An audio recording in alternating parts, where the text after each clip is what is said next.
നമസ്കാരം, ഞാൻ ശാലിനി. പ്രധാന വാർത്തകൾ.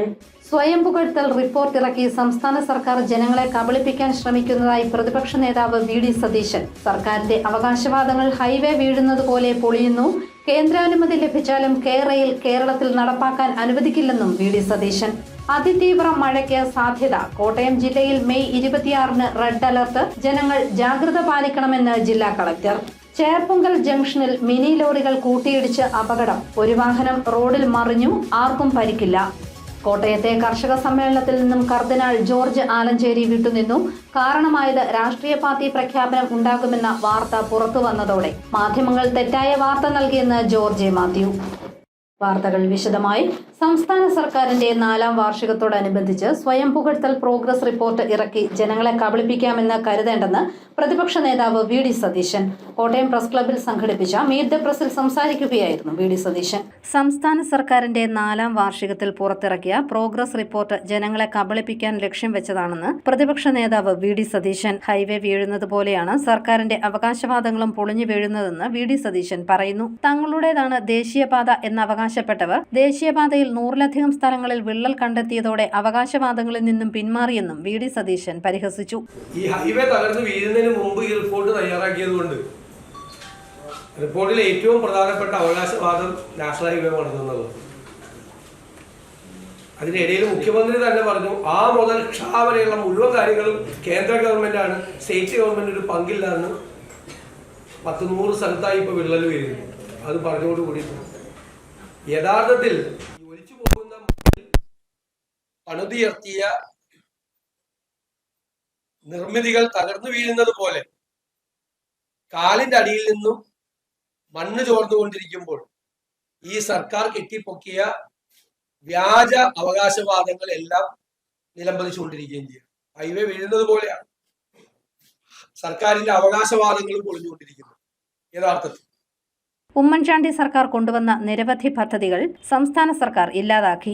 സർക്കാരിന്റെ കെയർഫോൺ ഇന്റർനെറ്റ് ആകെ 6000 പേർക്ക് മാത്രമാണ് കൊടുത്തത്. 20 ലക്ഷം പേർക്ക് കൊടുക്കുമെന്നായിരുന്നു പ്രഖ്യാപനമെന്നും വി.ഡി. സതീശൻ കോട്ടയത്ത് പറഞ്ഞു. കേന്ദ്രാനുമതി ലഭിച്ചാലും കെ-റെയിൽ കേരളത്തിൽ നടപ്പാക്കാൻ അനുവദിക്കില്ലെന്നും വി.ഡി. സതീശൻ കൂട്ടിച്ചേർത്തു. News bureau, Kottayam. കോട്ടയം ജില്ലയിൽ മെയ് 26-ന് റെഡ് അലർട്ട് പ്രഖ്യാപിച്ചു. അതിതീവ്ര മഴയ്ക്ക് സാധ്യതയുള്ളതിനാൽ ജനങ്ങൾ ജാഗ്രത പാലിക്കണമെന്ന് ജില്ലാ കളക്ടർ ജോൺ വി സാമുവൽ പറഞ്ഞു. അതിതീവ്ര മഴയ്ക്ക് സാധ്യതയുള്ളതിനാൽ കോട്ടയം ജില്ലയിൽ മെയ് 26-ന് കേന്ദ്ര കാലാവസ്ഥാ വകുപ്പ് റെഡ് അലർട്ട് പ്രഖ്യാപിച്ചതായി ജില്ലാ കളക്ടർ ജോൺ വി സാമുവൽ അറിയിച്ചു. മെയ് 25-ന് ഓറഞ്ച് അലർട്ടാണ് പ്രഖ്യാപിച്ചിട്ടുള്ളത്. 24 മണിക്കൂറിനുള്ളിൽ 115.6 മുതൽ 204.4 മില്ലിമീറ്റർ വരെ മഴ ലഭിക്കുന്നതിനെയാണ് അതിശക്തമായ മഴയായി കണക്കാക്കുന്നത്. 24 മണിക്കൂറിൽ 204.4 മില്ലിമീറ്ററിലധികം മഴ ലഭിക്കുന്നതിനെയാണ് അതിതീവ്രമായ മഴയായി കണക്കാക്കുന്നത്. അതിശക്തമായ മഴയ്ക്ക് സാധ്യതയുള്ളതിനാൽ മെയ് 25-ന് ഓറഞ്ച് അലർട്ടും ശക്തമായ മഴയ്ക്ക് സാധ്യതയുള്ളതിനാൽ മെയ് 27, 28 തീയതികളിൽ ജില്ലയിൽ യെല്ലോ അലർട്ടും പ്രഖ്യാപിച്ചിട്ടുണ്ട്. 24 മണിക്കൂറിൽ 64.5 മുതൽ 115.5 മില്ലിമീറ്റർ വരെ മഴ ലഭിക്കുന്നതിനെയാണ് ശക്തമായ മഴ എന്നതുകൊണ്ട് അർത്ഥമാക്കുന്നത്. അതിതീവ്ര മഴ അപകടങ്ങൾ സൃഷ്ടിക്കും. കുറഞ്ഞ സമയം കൊണ്ട് വലിയ മഴയുണ്ടാകുന്ന രീതിയാണ് പ്രതീക്ഷിക്കുന്നത്. ഇത് മലവെള്ളപ്പാച്ചിലും മിന്നൽ പ്രളയങ്ങളും സൃഷ്ടിച്ചേക്കാം. നഗരപ്രദേശങ്ങളിലും താഴ്ന്ന പ്രദേശങ്ങളിലും വെള്ളക്കെട്ട് രൂപപ്പെടാനിടയുണ്ട്. മഴ തുടരുന്ന സാഹചര്യം മണ്ണിടിച്ചിലും ഉരുൾപൊട്ടലും സൃഷ്ടിച്ചേക്കാം. ജനങ്ങൾ ജാഗ്രത പാലിക്കണമെന്ന് ജില്ലാ കളക്ടർ അറിയിച്ചു. News bureau, Kottayam. Cherpunkal highway ജംഗ്ഷനിൽ മിനി ലോറികൾ കൂട്ടിയിടിച്ച് അപകടം. അപകടത്തിൽ ആർക്കും പരിക്കില്ല. ഏറ്റുമാനൂർ പൂഞ്ഞാർ സംസ്ഥാന പാതയിൽ മിനി ലോറികൾ കൂട്ടിയിടിച്ച് അപകടം. ചേർപ്പുങ്കൽ ജംഗ്ഷനിലാണ് അപകടം ഉണ്ടായത്. ഇടിയുടെ ആഘാതത്തിൽ ഒരു വാഹനം റോഡിൽ മറിഞ്ഞു. അപകടത്തിൽ ആർക്കും പരിക്കില്ല. ഇന്ന് വെളുപ്പിന് 2:30യോടെയായിരുന്നു അപകടം. ബാംഗ്ലൂരിൽ നിന്നും കമ്പിളിയുമായി തിരുവനന്തപുരത്തിന് പോവുകയായിരുന്ന മിനി എയ്സും തമിഴ്നാട്ടിൽ നിന്നും ഏത്തക്കുരങ്ങളുമായി എറണാകുളത്തിന് വരികയായിരുന്ന മിനി ലോറിയും തമ്മിലാണ് കൂട്ടിയിടിച്ചത്. കിടങ്ങൂർ പോലീസ് സ്ഥലത്തെത്തി മേൽനടപടികൾ സ്വീകരിച്ചു. വാഹനം വഴിയിൽ കിടക്കുന്നതിനാൽ രാവിലെ മുതൽ തന്നെ ചേർപ്പുങ്കൽ ഹൈവേ ജംഗ്ഷനിൽ ഗതാഗതക്കുരുക്ക് അനുഭവപ്പെട്ടിരുന്നു. മിനി എയ്സ് വാഹനം പാളയം റോഡിൽ നിന്നും ഹൈവേയിലേക്ക് കടക്കുന്ന സമയം പാലാ ഭാഗത്തു നിന്നും വാഴക്കലയുമായി പോകുകയായിരുന്ന മിനി ലോറി ഇടിക്കുകയായിരുന്നു. ഇടിയുടെ ആഘാതത്തിൽ എയ്സ് മറിഞ്ഞു. ചെറുതും വലുതുമായ നിരവധി അപകടങ്ങളാണ് ഹൈവേ ജംഗ്ഷനിൽ നടക്കുന്നത്. News bureau, Pala. രാഷ്ട്രീയ പാർട്ടി പ്രഖ്യാപനം ഉണ്ടാകുമെന്ന വാർത്ത പുറത്തു വന്നതോടെ കോട്ടയത്തെ കർഷക സമ്മേളനത്തിൽ നിന്നും കർദിനാൾ ജോർജ് ആലഞ്ചേരി വിട്ടുനിന്നു. മാധ്യമങ്ങൾ തെറ്റിദ്ധരിപ്പിക്കുന്ന രീതിയിലാണ് വാർത്തകൾ നൽകിയതെന്ന് കർഷക ഫെഡറേഷൻ ചെയർമാനും മുൻ എംപിയുമായ ജോർജ് മാത്യു പറഞ്ഞു. രാഷ്ട്രീയ പാർട്ടി പ്രഖ്യാപനം ഉണ്ടാകുമെന്ന വാർത്ത പുറത്തു വന്നതോടെ കോട്ടയത്തെ കർഷക സമ്മേളനത്തിൽ നിന്നും കർദിനാൾ ജോർജ് ആലഞ്ചേരി വിട്ടുനിന്നു. മാധ്യമങ്ങൾ തെറ്റിദ്ധരിപ്പിക്കുന്ന വാർത്തകൾ നൽകിയത് പ്രശ്നങ്ങളുണ്ടാക്കിയെന്ന് കർഷക ഫെഡറേഷൻ ചെയർമാനും മുൻ എംപിയുമായ ജോർജ് എ. മാത്യു പറഞ്ഞു. കാഞ്ഞിരപ്പള്ളി മുൻ ബിഷപ്പ് മാർ മാത്യു അറക്കലും പരിപാടിയിൽ എത്തിയില്ല.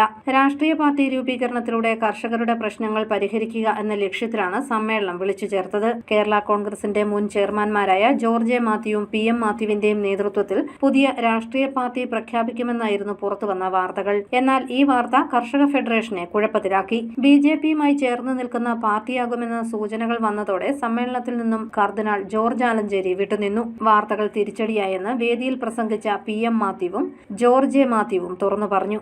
നമ്മുടെ ഉദ്ഘാടന പ്രസംഗത്തിന് ഇവിടെ ഏറ്റിരുന്നതും വരാമെന്ന് സംഭവിച്ചിരുന്നതും അഭിമന്യ കർദിനാൾ മാർ ജോർജ് ആലഞ്ചേരി പിതാവാണ്. പക്ഷേ ചില സാങ്കേതിക കാരണങ്ങളാൽ ചില കേന്ദ്രങ്ങളിൽ നിന്ന് തെറ്റായ ചില വാർത്തകളും പ്രചരണങ്ങളും വരികയുണ്ടായി. ഇതൊരു പൊളിറ്റിക്കൽ പാർട്ടിയായിട്ട് പ്രഖ്യാപിക്കാൻ പോകുന്നു, അദ്ദേഹം ഒരു രാഷ്ട്രീയ കക്ഷിയായിട്ട് ബന്ധപ്പെടാൻ പോകുന്ന വാർത്ത വന്നപ്പോൾ വളരെ ശുദ്ധഗതിയോടുകൂടി വളരെ ആത്മാർത്ഥയോടുകൂടി ഇതിനെ കാണുകയും കൃഷിക്കാരന് വേണ്ടി ഏതെല്ലാം വരെ പോകണം എന്ന് പറയുകയും ചെയ്ത അഭിമന്യ പിതാവിന് ഇങ്ങോട്ട് വരാൻ ഒരു താൽക്കാലിക ബുദ്ധിമുട്ട് ഉണ്ടായി. ഞങ്ങൾ ഒരിക്കലും അദ്ദേഹത്തെ ആ കാര്യത്തിൽ കുറ്റപ്പെടുത്തില്ല. വളരെ മാന്യമായ മാർ മാത്യു അറക്കലും എത്താതെ വന്നതോടെ BDJS അധ്യക്ഷൻ തുഷാർ വെള്ളാപ്പള്ളി ഉദ്ഘാടനം ചെയ്തു. കർഷകൻ ആയതുകൊണ്ടാണ് പരിപാടിയിൽ എത്തിയതെന്നും രാഷ്ട്രീയ പാർട്ടി രൂപീകരിക്കുന്നത് നല്ലതാണെന്നും തുഷാർ വെള്ളാപ്പള്ളി പറഞ്ഞു. തുടക്കം പാളിയെങ്കിലും രാഷ്ട്രീയ പാർട്ടി പ്രഖ്യാപനം എന്ന ആശയത്തിൽ നിന്നും കർഷക ഫെഡറേഷൻ വിട്ടുമാറിയിട്ടില്ലെന്നാണ് സൂചന. സർക്കാരിനെതിരെ യോഗം പ്രമേയം പാസാക്കിയിട്ടുണ്ട്. News bureau, Kottayam. പാലാ മേഖലയിൽ നാശം വിതച്ച് കാറ്റും മഴയും. നെല്ലിയാനി അരുണാപുരം മേഖലയിലാണ് കാറ്റും മഴയും നാശം വിതച്ചത്. പാല, നെല്ലിയാനി, അരുണാപുരം മേഖലകളിൽ ഇന്ന് രാവിലെയുണ്ടായ കാറ്റും മഴയും വളരെയധികം നാശം വിതച്ചു. മരങ്ങൾ ഒടിഞ്ഞു വീണ് വൈദ്യുതി തൂണുകൾ പാടെ തകർന്നു. വൻ കൃഷിനാശവും ഉണ്ടായി. വെളുപ്പിനുണ്ടായ അതിശക്തമായ കാറ്റിലും മഴയിലും നിരവധി നാശനഷ്ടങ്ങളുണ്ടായി. വൻമരങ്ങളും വലിയ ശിഖരങ്ങളും കാറ്റിൽ ഒടിഞ്ഞു വീണ വൈദ്യുതി ലൈനുകൾ പൊട്ടി വീണു. നിരവധി വൈദ്യുതി തൂണുകൾ ഒടിഞ്ഞു വീഴുകയും ചെയ്തിട്ടുണ്ട്. പാല ജനതാ റോഡിൽ മരം വീണ് ഗതാഗതം സ്തംഭിച്ചു. ഈ റോഡിൽ നിരവധി വൈദ്യുതി തൂണുകളാണ് തകർന്നു വീണത്. ഓറഞ്ച് സ്ട്രീറ്റിലും ആഞ്ഞിലി മരം വീണ വൈദ്യുതി ലൈനുകൾ തകരാറിലായി. വളരെയേറെ കൃഷിനാശവും ഇവിടെ സംഭവിച്ചിട്ടുണ്ട്. നിരവധി പേരുടെ വാഴ, ചേന, പച്ചക്കറി കൃഷികൾ നശിച്ചു. എറണാകുളത്തും കാറ്റ് നാശം വിതച്ചു. പാല സെന്റ് തോമസ് കോളേജിന്റെ ലൈബ്രറി ബ്ലോക്കിന്റെ മുകളിൽ നിന്നിരുന്ന മൊബൈൽ ടവർ നിലംപതിച്ചു. ന്യൂസ് ബ്യൂറോ, പാല. കുടുംബശ്രീ സംസ്ഥാന കലോത്സവത്തിന് കോട്ടയം അതിരമ്പുഴ ഒരുങ്ങി. 14 വേദികളിലായി 3500-ലേറെ മത്സരാർത്ഥികൾ മാറ്റുരയ്ക്കും. കുടുംബശ്രീയുടെ ആഭിമുഖ്യത്തിൽ അരങ്ങ് 2025 സംസ്ഥാന കലോത്സവം ഈ മാസം 26, 27, 28 തീയതികളിൽ അതിരമ്പുഴയിൽ നടക്കും. അയൽക്കൂട്ട ഓക്സിലറി ഗ്രൂപ്പ് അംഗങ്ങളായ വനിതകളുടെ സർഗാത്മക കഴിവുകൾ പരിപോഷിപ്പിക്കുന്നതിനും അവർക്ക് ദൃശ്യപരത കൈവരിക്കുന്നതിന്റെയും ഭാഗമായാണ് അരങ്ങ് 2025 സംസ്ഥാന കലോത്സവം സംഘടിപ്പിക്കുന്നത്. ഇത് 6ാം തവണയാണ് കുടുംബശ്രീ അംഗങ്ങൾക്കായി വിപുലമായ രീതിയിൽ അരങ്ങ് സംസ്ഥാന കലോത്സവം നടത്തുന്നത്. 3 ലക്ഷത്തിലേറെ അയൽക്കൂട്ടങ്ങളിലായി 48 ലക്ഷത്തിലേറെ അംഗങ്ങൾ കുടുംബശ്രീ ത്രിതല സംഘടനാ സംവിധാനത്തിലുണ്ട്. ഇവരിൽ നിന്നും തിരഞ്ഞെടുക്കപ്പെട്ട വനിതകൾ തങ്ങളുടെ പ്രതിഭയുടെ മാറ്റുരയ്ക്കുന്നതിനായി 26, 27, 28 തീയതികളിലായി അക്ഷരനഗരിയിൽ എത്തിച്ചേരും. ADS, CDS ബ്ലോക്ക് ജില്ലാ തലത്തിൽ സംഘടിപ്പിച്ച വിവിധ കലാമത്സരങ്ങളിൽ വിജയികളായവരെയാണ് സംസ്ഥാന തലത്തിൽ മത്സരിക്കുന്നത്. കേരളത്തിലെ 14 ജില്ലകളിൽ നിന്നായി 3500-ലേറെ മത്സരാർത്ഥികൾ അരങ്ങ് കലോത്സവത്തിൽ പങ്കെടുക്കുമെന്ന് സംഘാടകർ വാർത്താ സമ്മേളനത്തിൽ അറിയിച്ചു. ജില്ലാതലത്തിൽ നിന്നും വിജയികളായിട്ടുള്ള വനിതകളെ എല്ലാവരെയും കൂടി ചേർത്ത് നിർത്തിക്കൊണ്ട് സംസ്ഥാന തലത്തിൽ വലിയൊരു മേളയായിട്ട് ഈ അതിരമ്പുഴയിൽ സംഘടിപ്പിക്കുകയാണ്. നമുക്ക് നിലവിൽ 33 സ്റ്റേജ് ഇനങ്ങളും 16 സ്റ്റേജ് ഇനങ്ങളുമായിട്ട് ആകെ 46 ഇനങ്ങളാണ് നിലവിലുള്ളത്. ഇത് ഈ വരുന്ന ദിവസങ്ങളിൽ 14 ജില്ലകളിൽ നിന്നും എത്തിച്ചേരുന്ന കുടുംബശ്രീ പ്രവർത്തകരുടെ വലിയൊരു മേളയായിട്ടാണ് നമ്മൾ ഈ അതിരമ്പുഴയിൽ സംഘടിപ്പിക്കുന്നത്. അതിരമ്പുഴയിൽ 14 വേദികളിലായാണ് മത്സരങ്ങൾ സംഘടിപ്പിക്കുന്നത്. 6 പ്രധാന വേദികളും 8 മറ്റു വേദികളും ഇതിൽ ഉൾപ്പെടും. 33 സ്റ്റേജ് ഇനങ്ങളും 16 സ്റ്റേജ് ഇതര ഇനങ്ങളും ഉൾപ്പെടെ ആകെ 49 ഇനങ്ങളിലാണ് മത്സരങ്ങൾ അരങ്ങേറുന്നത്. നാടകം, ശിങ്കാരിമേളം, ചവിട്ടുനാടകം എന്നീ 3 വിഭാഗങ്ങളിൽ ഒഴികെ എല്ലാ വിഭാഗത്തിലും ജൂനിയർ, സീനിയർ വിഭാഗങ്ങളിൽ മത്സരങ്ങളുണ്ട്. സംസ്ഥാനതല മത്സരങ്ങളുടെ ഫലനിർണ്ണയവുമായി ബന്ധപ്പെട്ട അപ്പീൽ കമ്മിറ്റിയുടെ അധ്യക്ഷ കുടുംബശ്രീ ഡയറക്ടർ ആയിരിക്കും. കലോത്സവത്തിന്റെ സുഗമമായ നടത്തിപ്പിന് വിവിധ കമ്മിറ്റികളും പ്രവർത്തനം തുടങ്ങിയായി സംഘാടകർ പറഞ്ഞു. ഈ മാസം 26-ന് രാവിലെ സഹകരണ തുറമുഖ രജിസ്ട്രേഷൻ വകുപ്പ് മന്ത്രി VN വാസവൻ കലോത്സവം ഉദ്ഘാടനം ചെയ്യും. കുടുംബശ്രീ ജില്ലാ mission coordinator Abhilash K Divakar, public relation officer doctor Anchal Krishnakumar, Kudumbashree programme manager Anoop Chandran എന്നിവർ കോട്ടയത്ത് നടന്ന വാർത്താ സമ്മേളനത്തിൽ പങ്കെടുത്തു. News bureau, Kottayam. അബ്കാരി നിയമം പ്രായോഗിക വിശകലനം എന്ന പുസ്തകം കോട്ടയത്ത് പ്രകാശനം ചെയ്തു. സഹകരണ വകുപ്പ് മന്ത്രി VN വാസവൻ പ്രകാശനം നിർവഹിച്ചു. വൈജ്ഞാനിക സാഹിത്യത്തിൽ മുതൽക്കൂട്ടാകുന്ന ഗ്രന്ഥത്തിന്റെയും മയക്കുമരുന്ന് നിരോധന നിയമത്തിന്റെ പരിഷ്കരിച്ച പതിപ്പിന്റെയും പ്രകാശനം കോട്ടയത്ത് നടന്നു. Excise joint commissioner R. Jayachandran രചിച്ച അബ്കാരി നിയമം പ്രായോഗിക വിശകലനം എന്ന പുസ്തകത്തിന്റെ പ്രകാശനം സഹകരണ വകുപ്പ് മന്ത്രി VN വാസവൻ നിർവഹിച്ചു. പൊതുവിൽ അദ്ദേഹം അതിലൊരു പ്രാധാന്യം കണ്ടത് സാധാരണ രണ്ട് തരത്തിലാണ് ഇത്തരം കേസുകൾ കൈകാര്യം ചെയ്യുക. ഒന്ന്, അബ്കാരി ആക്ടിന്റെ പരിധിയിൽ നിന്നുകൊണ്ടാണ് എക്സൈസുകാർ കേസ് കൈകാര്യം ചെയ്യുന്നത്. മറ്റൊന്ന് NDPS ആക്ട് അനുസരിച്ച്.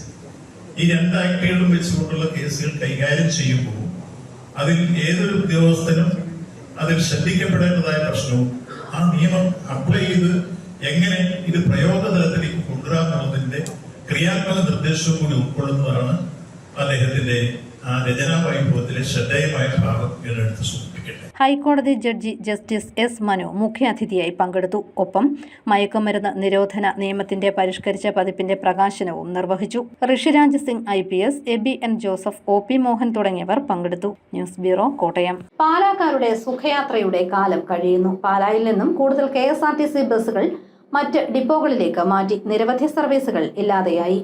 പാലാക്കാരുടെ തടസ്സരഹിത യാത്രാ സൗകര്യം ഇല്ലാതാകുന്നു. വിവിധ കേന്ദ്രങ്ങളിലേക്ക് ഏത് സമയത്തും യാത്ര ചെയ്യാമായിരുന്ന കാലഘട്ടമാണ് അവസാനമാകുന്നത്. ഇക്കഴിഞ്ഞ ദിവസം 2 AC ബസ്സുകൾ കോഴിക്കോടിനും ഒരെണ്ണം കൊട്ടാരക്കരയ്ക്കും കൈമാറി. വെളുപ്പിന് 5-ന് പാല തിരുവനന്തപുരമായി സർവീസ് നടത്തിക്കൊണ്ടിരുന്ന ബസ്സുകളാണ് കോഴിക്കോട്ടേക്ക് മാറ്റിയത്. പാല ഡിപ്പോയിൽ നിന്നും കോട്ടയം തൊടുപുഴ ചെയിൻ സർവീസിലുണ്ടായിരുന്ന ഒരു ബസ്സാണ് കൊട്ടാരക്കരയ്ക്ക് മാറ്റിയത്. അടുത്ത കാലം വരെ 66ഓളം ഷെഡ്യൂൾ ഉണ്ടായിരുന്ന ഡിപ്പോയിൽ ഇതോടെ 60 ഷെഡ്യൂളുകൾ മാത്രമായി ചുരുങ്ങി. കഴിഞ്ഞ മാസവും ഏതാനും സർവീസുകൾ നിർത്തലാക്കിയിരുന്നു. കോട്ടയം തൊടുപുഴ ചേരിൽ ഉണ്ടായിരുന്ന 16 ബസ്സുകളിൽ 12 ബസ്സുകൾ മാത്രമാണ് ഇപ്പോൾ സർവീസ് ഉള്ളത്. 100-ൽ പരം ബസ്സുകൾ ഉണ്ടായിരുന്ന ഡിപ്പോയിൽ കഴിഞ്ഞ 5 വർഷത്തിനിടയിൽ 40-ൽ പരം സർവീസുകൾ നിലച്ചു. ഇതിൽ ദീർഘദൂര സർവീസുകളും പെടും. കോട്ടയത്ത് നിന്നുമുള്ള ട്രെയിൻ യാത്രയെ ആശ്രയിക്കുന്നവർ പ്രയോജനപ്പെടുത്തിയിരുന്ന വെളുപ്പിനുണ്ടായിരുന്ന 450, 510 ഓർഡിനറി സർവീസുകളും നിർത്തലാക്കിയവയിൽ പെടുന്നു. ഡിപ്പോയിൽ നിന്നും സർവീസുകൾ ഒന്നൊന്നായി നിർത്തലാക്കുന്നതിന് ഡിപ്പോ അധികൃതർ കൂട്ടുനിൽക്കുന്നതായി പാസഞ്ചേഴ്സ് അസോസിയേഷനും ആരോപിക്കുന്നു. ന്യൂസ് ബ്യൂറോ, പാല.